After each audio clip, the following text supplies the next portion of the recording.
Hello and welcome to the Turtle Tracks podcast. I'm your host, Brian Van Hooker, and I'm here today with Bob Bejan, the writer, co-composer, lyricist, and the voice of Michelangelo for the Ninja Turtles Coming Out of Their Shells tour.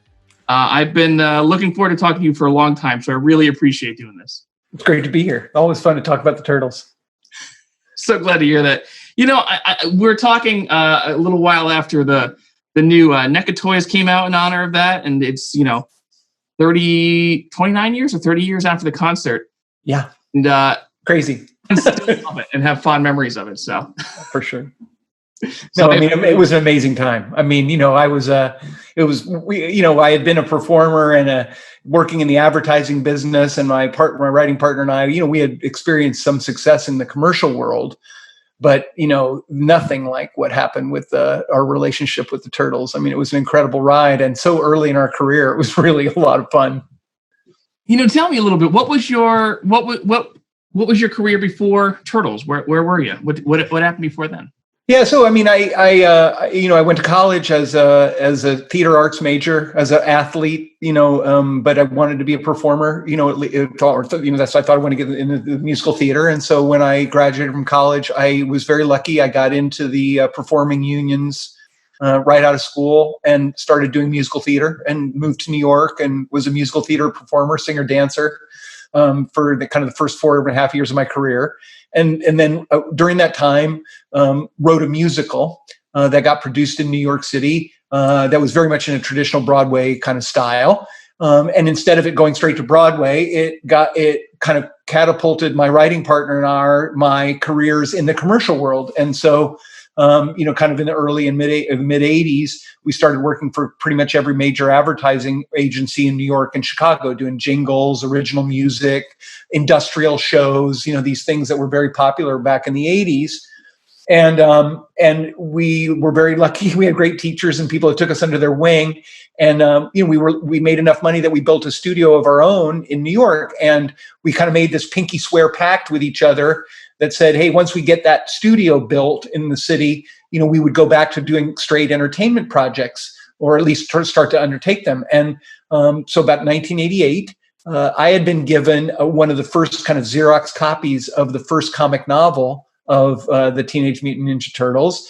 And all of our friends were like having kids and talking about going to like Sesame Street on Ice and how terrible it was and this kind of thing. And my partner and I kind of went, wow, man, like this would be a great kids show where, you could make it cool for kids, but parents would like it too. Maybe, we could write it in a way. And then that's what led to it. And we wrote some songs. I wrote a treatment for the show, what the show could be like. And then that's kind of what got us introduced to Eastman and Laird. We literally just called them on the phone and said, hey, we've been reading your comic book and we have an idea for a show we'd like to do. And we drove up to Northampton, Massachusetts and hung out with them and played through the songs, and they liked what they heard. And that was how it got started. What was the, was there any knowledge of the cartoon at that point? Because it had just started then. That's correct. So the cartoon wasn't out yet. The movie hadn't come out yet. Right. So, it was all kind of pre, and we fell in love with the Turtles just on the merits of the comic novel. That the copy we had was not even a printed copy. It was a Xerox copy of kind of their galleys. And then what happened was we got involved with them, and they kind of brought us in and licensed us the rights to do all that we were doing, the live show, the music associated with it, all the merchandising and all of that amazing package of rights to be able to create with. And then after we closed is when when the movie broke, and then did $200 million, and this, the series started, and it just completely exploded. So, we were kind of there at the beginning and just got strapped to the rocket and just kind of rode it. It's so weird. Like all this stuff seemed to occur at like the same time, like from 87 to 90, 91, like everything happened at the moment. And it's just, I guess, and it's weird that it all seems to start like independent of each other. I was so surprised. I talked to movie guys a few weeks ago, and like that all started separate, and it's all like, it's amazing to me that they all kind of happened at the exact moment, which is, I guess, what catapulted Turtles to be what it was. It's really a tribute to a small set of people, and at the core of it, it's Mark and Renee Friedman, the guys that, the couple that started Mirage Licensing. That the fact that all that stuff happened at the same time is really a tribute to their business savvy. The two of them, they're very, very smart people, and they left their whole careers. They both had great kind of careers in the toy business and the licensing business. And they were so in love with the Turtles idea that like they quit their jobs and started Surge Licensing because they just thought the property was so great. And there was something magical around it all, and their lawyer, this guy by the name of Mickey Hyman, also really understood, a long time music industry lawyer, but then an entertainment lawyer. But those three really had a sense of like what could happen. And then were really smart about the way they put the licensing deals together. The movie team, the TV team, the toys team, us. It was very well orchestrated by them. Let me ask you, do you remember anything about your meeting with Eastman and Laird, what that was like? Yeah, it was fantastic. They had a great place up in Northampton, Mass. And so not that far outside the city, we drove up there to hang out with them. And, things were already starting to happen. And they were super interesting people. We just had a great night. We went the Packard, which is a diner, kind of beer joint, burger place by their studio. We went there for dinner, kind of went back, played through the songs and everything. And it was just like this very, the chemistry was really good. And I think they thought we were not, maybe we were obviously young and we had a lot of enthusiasm. And I think we vibed with them. I think the music we had written kind of captured the spirit. And, it's one of those things where when the chemistry works, kind of things work out. And that's what it all stemmed from there. Cause they said, oh, you'll get a call from our lawyer in a couple of weeks kind of thing. And sure enough, like 2 weeks later, there was this call and an offer for the package of rights that we were hoping that we would get. Now, I also read, before talking to you, I found an article online by a guy named Chris Hayner at GameSpot. So a lot of my work, I'll attribute to him because it's a great piece. I encourage anybody who wants a deeper dive into that's the whole story, man. Great. Yeah, it's great. It really is. But from what I understand is that you ended up getting more sponsors than you'd planned on and making it a much bigger show. What would it have looked like originally, out of curiosity? Well, it was always like a Broadway level show, right? I mean, we knew it was going to be a big deal, and we wanted it to be we knew we had to be as realistic looking as we could be. And the definition of realistic is that they look like the live action in the film, right? So these heavily latex suits that we did in partnership with Landmark Entertainment out in Hollywood, great theme park design company. And they helped us build the suits and the audio animatronics. And so once we started understanding that basically we're going to have to build, Disney ride level audio animatronic heads and these suits for the show, and what we would need to do to create this kind of rock concert conceit and everything happening. We knew it was going to be a multi-million-dollar show even then, like back in 1989.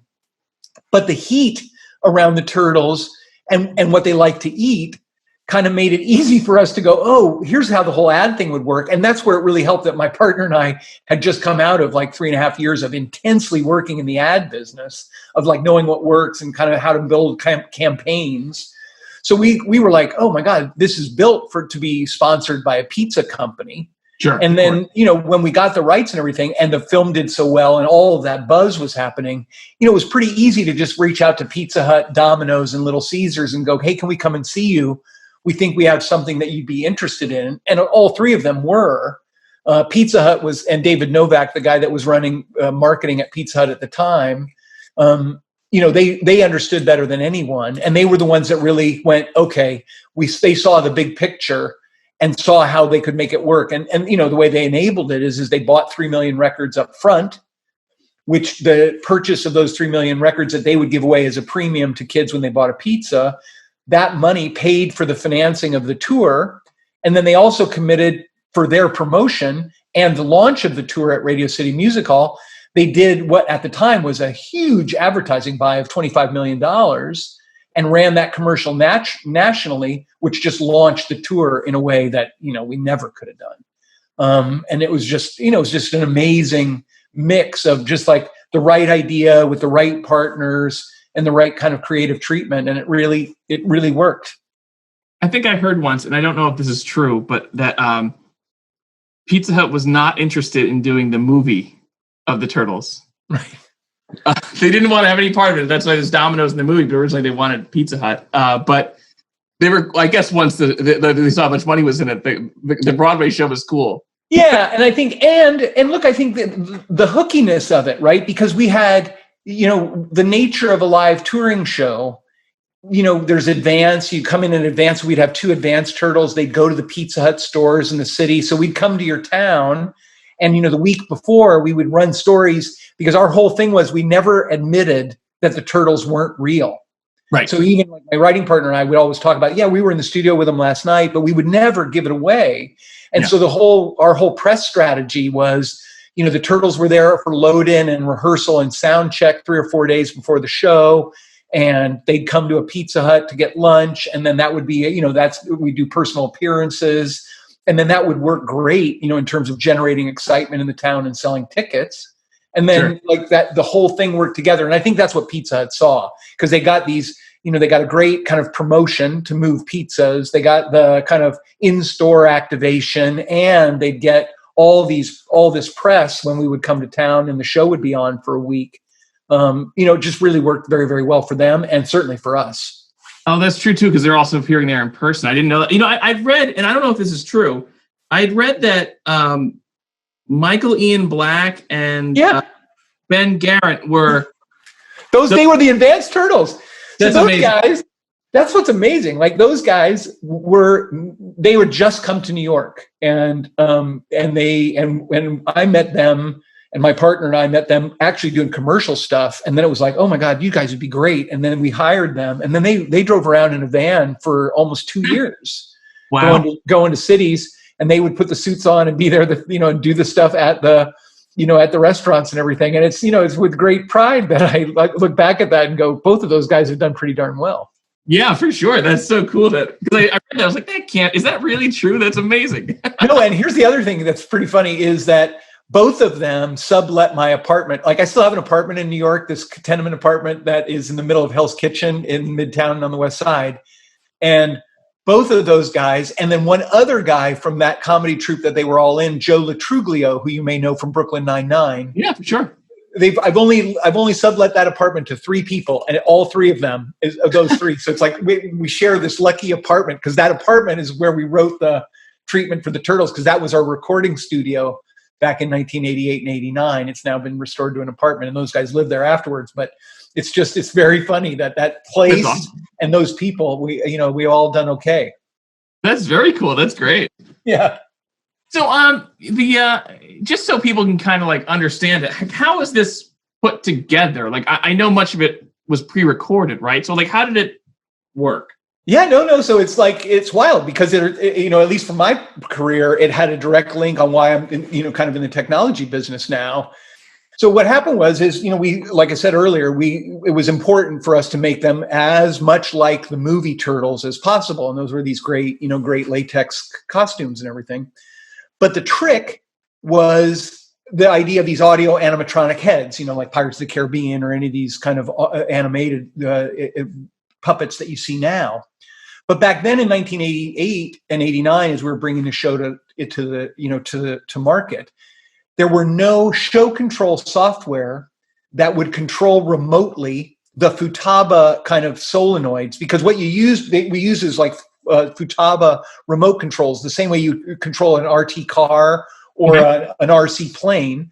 And then, the solenoids would be in the heads and then controlled remotely through those things. And so you'd have those FM controllers, but there was no way to link those controllers to the 32-track recording that we did, that we would mix live every night, so it would feel like a live concert. So we recorded everything at the Hit Factory in New York and a place called Conway Studios in LA. And then we left it as a 32-track separated mix so that we could kind of, in every venue, mix the thing so it would really feel like a live performance, right? All the instruments separate, all the dialogue separate. But all of the dialogue of the Turtles had to be pre-recorded as well, which made it pretty interesting, in terms of when we wrote the show and went into rehearsal. You'd make all these assumptions of what the gaps should be, or if you thought something was going to be funny, estimating how big a laugh it would get in the theater. But then we ended up doing a month of out-of-town tryouts in various theaters in the Northeast. And we would do the show for a week, and I'd take notes about where we had too much pause or where we had too little. And then we'd go back to the Hit Factory on, Sunday night and Monday when the theaters would be dark. and go back into the studio and do all the edits to try and get the timing right. And that was a pretty interesting challenge. And then the other thing that was really challenging is as I said earlier, nothing to connect the digital multi-track to the syncing of the heads themselves. And so we literally had to write our own software package that connected through MIDI the 32-track Mitsubishi multiplayer and all of these FM controllers to control the heads at the back of the theater. And that was really the first software development I ever did with a team. And that's where they started to get me into kind of technology, and that kind of led to a whole bunch of other things and ended up getting me to Microsoft where I am now. But that it was a wild show because we used a lot of people from the Broadway scene. Jules Fisher, who's a famous lighting designer and producer in the Broadway stage, did the lighting design. The scenic designer is the scenic designer for the Saturday Night Live. So we had all these people from the traditional theater world. But we were doing this rock concert kind of thing that had all this technology in it that really made for some pretty interesting challenges. Plus, the suits themselves, while they were well suited for movie making where you're just doing short takes at a time, we had a lot of trouble with those latex suits at the beginning because they were terribly hot and it was very difficult for the performers to kind of, keep energetic and dancing. And so we had to do a lot of adjustments once we started to work with them to get to a place where we could tour the thing and keep people alive. Is that why there seems to be two different versions of the suits? Because the behind the scenes seem to be different. So what happened is the in the behind the scenes they're fully decked out and they kind of look exactly like the movie Turtles. But then what happened is in our first out of town tryout in Providence, Rhode Island, we had a thing called Shell Night. It was like the first paid rehearsal or paid preview, and all the actors are in the costumes with the shells, and they were so hot under the lights that by halfway through the first act, 2 of the turtles had passed out cold on the stage. And so that was like a big, oh my God, this is not going to work. And that's where we lost the shells and went to the, jean jackets that were all embroidered and bedazzled and everything like that. And that gave them enough kind of air on their back and, air moving through the suits that they could dance at the level they needed to have the energy and do the fighting and all that kind of stuff, but still be able to move around on the stage and not be, kind of heat exhaustion every night. Did they pass out in front of a crowd? Yeah, they did. It was not pretty. It was not pretty. No, it was not pretty. That's why we call it Shell Night, but it was bad, but not nearly as bad as opening night at Radio City, because, we had these, if you've seen the tapes or anything, we had these toasters coming out of the stage, the manhole covers would blow off and the turtles would jump up and kind of do this whole thing. So it's first preview at Radio City Music Hall, not opening night, but like 2 nights before. The fire marshals are in because we had a lot of pyro and everything. And the manhole covers blow off, but the pyro goes off as well a little bit too early and lights one of the manhole covers on fire, and it's flying up to the ceiling and literally catches this, multi-million-dollar, heavy drape curtain that's hanging at the front of Radio City Music Hall. And I'm sitting next to, in the back, the fire marshal on one side and the guy that is basically the general manager, president of Radio City Music Hall Entertainment. And they both are flipping out, and I'm like going, "Oh my God, this is the end of our lives! We're going to burn down Radio City Music Hall." So we had some interesting. That's amazing challenges. And the heads, they're different heads too. Those were I'm guessing from the was the behind the scenes done before the tour? It was done. It was done in the 8 weeks that we were rehearsing and getting ready. So cool. We had all that stuff. Yeah, but you're right. You notice it totally. When they're down in the sewers, those suits were they looked beautiful, and then they got much more streamlined as we started to realize what we needed to do to let these performers do 8 shows a week.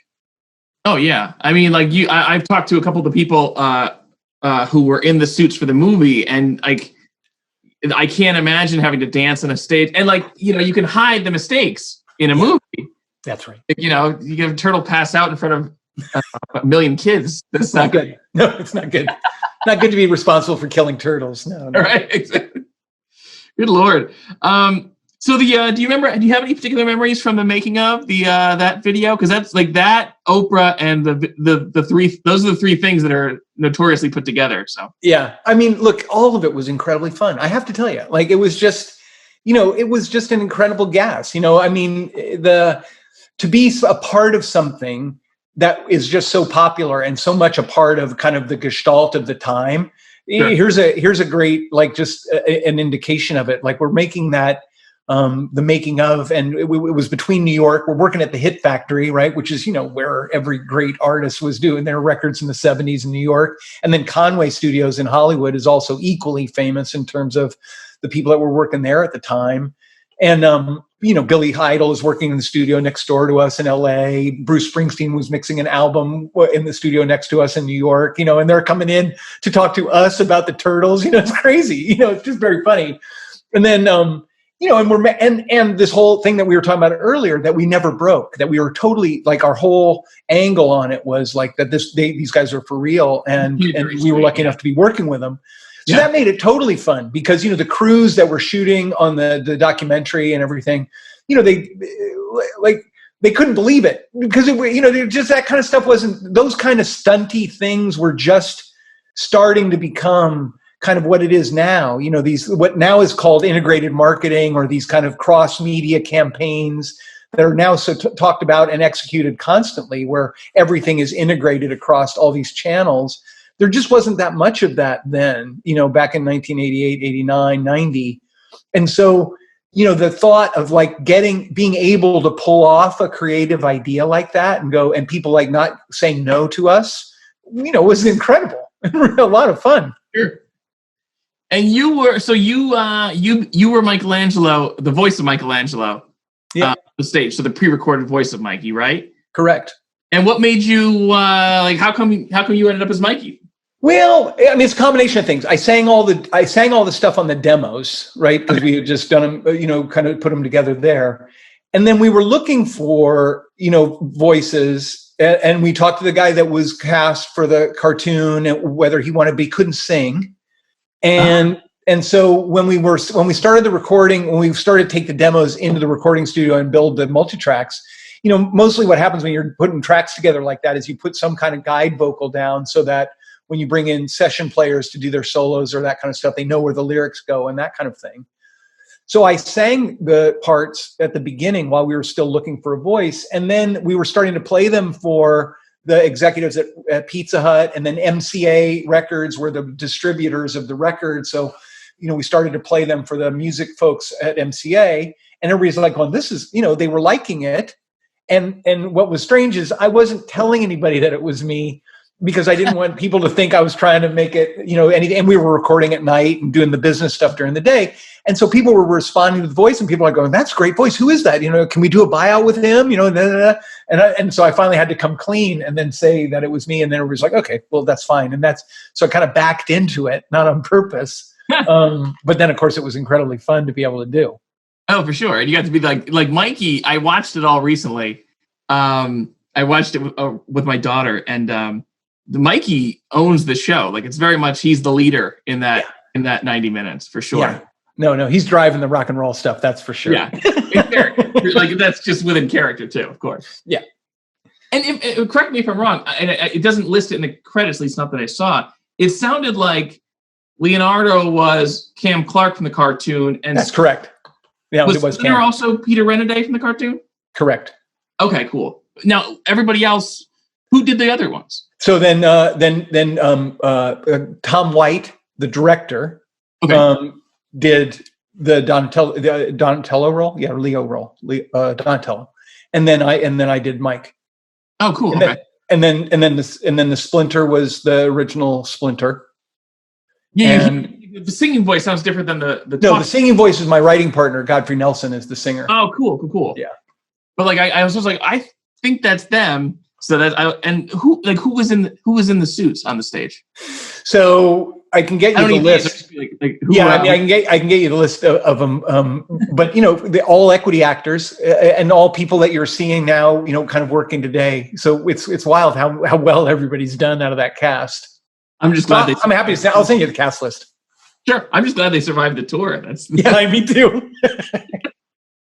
Totally. Now, when you were writing it, I'm curious, what do you remember what the first song was that you wrote that came out? Yeah. Oh yeah, Pizza Power was the first one we did. Oh, great. Yeah. That's the best one. Yeah. So Pizza Power, Count on Us, and Skipping Stones were kind of the first three. And then kind of Tubin, and then the rest of them kind of came as once we started to get going. I mean, the whole show, in the scheme of things, and now, a lifetime of being a creative and making stuff, later, it came out remarkably easily. I mean, it's one of those things where you could see it right away, and the plot fell together for us right away, and the songs came pretty easy, all of them. I am especially fond of Pizza Power. I'm broadcasting from my decked out turtle basement, and off to the side there's like the original Turtles in Time arcade machine. So every time I flick that machine on, Pizza Power pops up. There you go. So like that one I am especially fond of, and so that's very cool. Yeah. So is that also your favorite of the songs? I personally like Tubin, my favorite, because, I kind of grew up at the beach in Southern California. And so like that song is so harkens back to the beach. And if you listen to it carefully, actually, I was a Huntington Beach lifeguard all through college. And there is an announcement that gets made at the Huntington Beach pier constantly because there's a side current that pulls through the pier. And so at the end of Tubin, there's actually, outside, we put up a big loudspeaker outside the Conway Studios in LA and did all those lifeguard announcements. And if you listen carefully at the end, or you can hear them in the background, but pretty funny. Oh, very cool. Do you have any of those songs that like haunt you that you could never hear again and that'd be okay? Yeah, I could live my whole life and not hear Walk Straight again. I know, I can't believe I kind of said that so quickly, but it's true. But I think that happens a lot with people that create stuff, right? I mean, for sure. You hear stuff and you kind of go, you work on it so hard, you listen to it so many times when you're making it, and you kind of get done and go, okay, I don't care if I hear that again. Oh yeah, I'm sure. Yeah, I'm more than understand. So you can kind of access. I never went to the show as a kid. I wish I had, but my experience with it was the VHS tapes. How much did the tour after Radio City, like, was it like plug and play? Was the show the same every time? Well, pretty much because, it was recorded end to end, right? So, the live actors, Shredder and April, said their lines live against the track. But, that show's pretty set, in terms of, you hit play. The things that were variable, though, were, the mix in the rooms. Like I say, it was a kind of a cool show to mix, because we mixed that 32 tracks live every day. The other thing that we did that I think was interesting, and again, at the time, was a little bit more forward, blurring the wall between reality and the show. We had a full television video mag crew, the way you'd think about a rock concert now, the way you do video magnification. There's always, they're making TV for those screens. And we had that. But then we also played the reality of April O'Neil. So like, when House opened and we start to take tickets, April and her news crew would be in the lobby interviewing kids, and then we'd cut that video footage together right away and then make that part of the pre-show. So like right from the very beginning, there was this blurring of the line between what's real and like, wow, that's weird. She really is a news person. And look, there I am. I just talked to her in the lobby and there's my face on the TV. And like all that stuff was very cool in terms of getting kids involved and the families kind of almost interactive. And so that kind of performance art kind of feel, I mean, that's a kind of a snooty thing to say about a kid's show, but that was what we were thinking about, was kind of trying to do that and create this experience that, of course, would be, great for kids to suspend their disbelief, but also be something that the parents would kind of go, oh, that's clever. I can enjoy this, even though it's very much a kid's show. Sure. Oh, very cool. And I'm curious, like, how do you, like if the show runs off track or longer, like how do you get on track with those? Like how does that work? Well, the thing is, that half hour loading in, once the house lights go down and the show starts, at least for the first act, there was an intermission, right? Sure. So for each act, once you hit play, I mean, you're on, that's it. And so if something goes wrong, and occasionally things will go wrong with the set, like any live show, then you're in a situation where either you're going to be really clever as the live actors interacting with the turtles and the stuff that's on tape, or the men and women that were playing the turtles, kind of moving the action forward to keep up with the tape, because It's not going anywhere. And I can't think of a single performance where we hit stop and kind of like tried to figure it out and then kind of resumed the show. Sure. It was always that the performers had to keep up with the track. Sure. I'm guessing too, they were prepared. Like they knew that that's part of the gig is like get stuff back on track. Yeah, for sure. Cool. Any memories from being on Oprah? Man, that was awesome. Because that we spent a whole week with them out at Harpo. So it's amazing. Like I remember reading that in that article, you were like, I can't believe we convinced her to do a whole hour. And like that, when I'm rewatching, I watched it a couple days ago, and I'm like, my only thought is, how the hell did they convince Oprah to do this for an entire segment of the show? It's amazing. No, and because she was huge then, it wasn't like she was huge then. And to this day, that's the only show she ever did with kids. Oh, really? Mm-hmm. Huh. Yeah, pretty interesting. Huge compliment or huge insult? It depends on how you take it. I take it as a compliment. Of course. That's great. That's very cool. And I read this, but I wasn't sure if I couldn't find a video or anything of it, but did the Turtles sing the national anthem at Yankee Stadium? Yeah. So maybe the week before we opened at Radio City Music Hall, which must have been like either the next to last game of the season or the last game of the season. At Yankee Stadium, we sang the national anthem, and I sang it live at a microphone in the dugout, in the Yankee dugout, and then the actor that played Mikey was on the mound singing, and I had the Futaba controlling his head singing. Don Mattingly, who was a player at the time, standing next to me. Derek Jeter standing on the other side.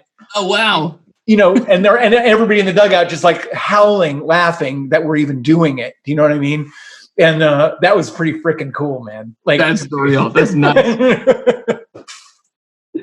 Now, how long did the show last? Like, when did it go into? Like, when did it start and finish? I don't really know. 2.5 years. We ran for 2.5 years, and we had 4 companies around the world. So we had a North American company that toured in English. We had a Latin American company that toured South America in Spanish. We had a European company that did the show in English, but toured, all over France and Germany and Western Europe. And then we had a company that went to Asia as well. I had no idea. I think it was like a year or less than that. Wow. Yeah, no, crazy. Like it was an amazing time. Good Lord. And it was the same. I read something, there was a follow-up tour? And we did a follow-up like 2 years later that we did a tour with Six Flags Magic Mountain. And we did a summer tour of a second show, a sequel kind of show that we did in Six Flags in the United States that toured 2 summers. Oh, wow. Was it different songs and everything? Yeah, all new songs and kind of, not nearly as much of a plot, more just like the Turtles kind of coming out and doing kind of their second album kind of tour. Sure. So not really any big drama in it. But it was a nice way to get, about 10 more songs out. Oh, that's cool. What was it? It was called the Getting Down in Your Town tour. Very cool. I have to find that. I've not found that. So that's pretty amazing. Was there ever, I'm curious, do you have any favorite piece of like merchandise from the show? Like that was, we did these, we really tried to do everything like the way a rock and roll tour would do it. So it seemed very real. And the souvenir book we did for the Turtles tour, which was a big oversized tour book, it was beautiful. The artwork in it and the photography in it and everything. I think that's still my favorite. That's my favorite thing. Oh, although I will say we had bandanas, we had tour bandanas done in all the colors. And I'll tell you that for about a 2-year period, I would carry a set of all 4 colored bandanas in my briefcase, and then maybe a dozen, pictures of the Turtles that could be autographed. And for literally 2 years, I never bought more than a coach ticket on a plane. And you got to remember, before 9/11, right? You could still you just walk up to the ticket counter, look for somebody that looked like a parent that would have a kid, and then kind of check in and go, hey, do you have kids or anything? Are they into the turtles? And always invariably people go, oh, yes, they are. You go, hey, what do you know what turtle they like? And they go, Michael, oh, well, here's a bandana, maybe like that. You autograph picture, boom, I get upgraded every time. Like I just like, just like, boom, upgrade. I mean, first class flying for a picture. It was amazing. That's amazing. That's great. Different time. Good Lord. Now, do you have any artifacts of the show still in your possession? Any Shredder's helmet or turtle heads or anything? Yeah, I have this though. This was made for me by the suit people. That's what I used to look like. Oh, wow. That's awesome. That's a Bob Bejan creative turtle. Your head popped into a turtle body. That is amazing. That's so cool. So I have that, and then I put this up because I knew we were talking. This is the street sign from New York, because for the 2 weeks that we played Radio City Music Hall, the corner of 6th Avenue and 54th Street was turned into Cowabunga Corner. Oh, that's awesome. So this is what hung on the street for that month. Oh, that's cool. It looks like it's just a legit street sign. That's so great. Yeah. And you have to clear, I'm guessing you had to clear that with the city and everything? That's amazing. Oh, yeah, no. We got a proclamation because, the walk straight thing ended up getting picked up. So like, we did a whole bunch of, we would do these appearances at schools and do this whole anti-drug thing, with, dare to say no to drugs and all of that kind of thing. And so, the mayor of New York at that time did a big thing with us in front of Radio City Music Hall. And in fact, the big press stunt was we put the turtles up on the roof of the marquee of Radio City, closed 6th Avenue when the tickets went on sale, and they did a lunchtime concert. They played 3 songs. And then that's when the mayor kind of proclaimed that we were doing good, helping kids stay off drugs. And then they named it Cowabunga Corner for the whole time we were at Radio City. That's a cool artifact. That's really cool. That's really cool. That's great. One thing I wanted to pay a little respect to that piece of artwork too, the Michelangelo and the guitar. I that's still one of my favorite pieces of turtle art. I'm getting an artist to redesign the logo for this little podcast, and I'm modeling it after that. So like I'm in love with that piece of artwork. It's great. That's cool. Well, I have to say, to this day, it's my favorite tour jacket. This is a big thing. Tours, always make these kind of Letterman's jackets of, the tours that you're on. And, when you're a performer in, Broadway type musicals, those jackets are always very valuable and great keepsakes. But the Coming Out of Your Shells tour jacket is so, it's a leather jacket with that logo on the back. It's awesome. I still have it. Do you have any idea who did that artwork? I can't, I'm sure. I can't remember. And it was like a staffer at J. Walter Thompson, who was Pizza Hut's ad agency. Oh, wow. And so it was one of the art directors working at J. Walter Thompson at the time. It's such a great, like, singularly iconic. And it was like, I remember, like, yours were the only turtles ever without shells. And like I remember you reading in the article, you were saying how like the jackets ended up really helping it, because it made it this sort of like, these are the concert turtles, and that's singularly identified with them, which exactly right. Is like that, like those ripped jean jackets are amazing. Like that's immediately says the tour to me. It's great. Yeah, I have the Michelangelo one, which is like, I love. Yeah, it's hanging in my closet. It's like they were so awesome, and they're all just these beautifully hand done things, and I think that, and I remember, we would do all these interviews, and I did all the Michelangelo interviews, of course, because I was the voice. And, I remember people all over the country, radio disc jockeys and stuff like that, asking about like, hey, what's the story without the shells? We were always like, hey, no, we got to take the shells off to rock. You need that because, I can't get a strap to fit over my shell, and, kind of do it all just very like, of course we had to do that. We had to put the show on. So the shell had to come off. It's so funny. Yeah. And also like the name would come to be that too, which is hysterical. So that wasn't related, right? The name must have come before. No, we had made that name before, but it was like, oh my God, what a lucky break. Like it makes sense now. I was just saying, it didn't take 2 people passing out on stage to come up with the name. Yeah. Could have gone better.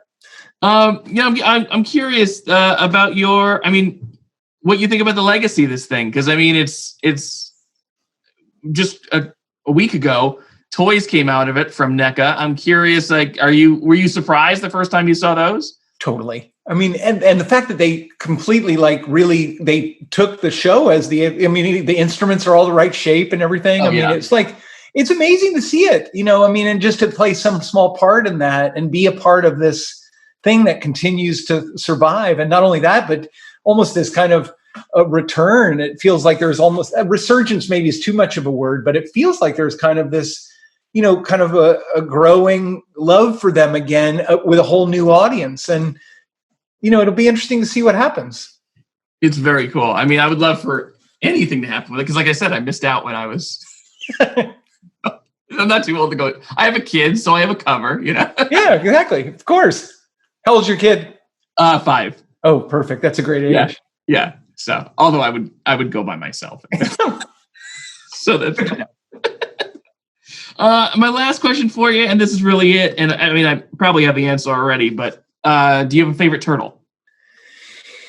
I certainly have a place. The Michelangelo has a place in my heart, just because Sure. I feel like he's part of me in a way, and just had such a great time, being able to interpret him.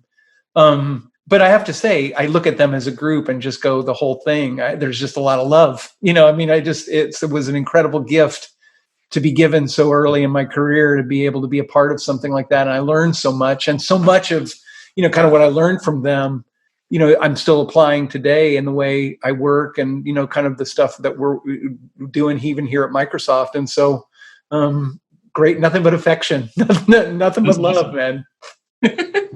Bob, this was so great. Thank you so much for your time and for, just keep in touch with the fans and everything. It's a pleasure to talk to you so much. Thank you. It's a thrill, man. And stay in touch, and turtle power. And you, man, turtle power.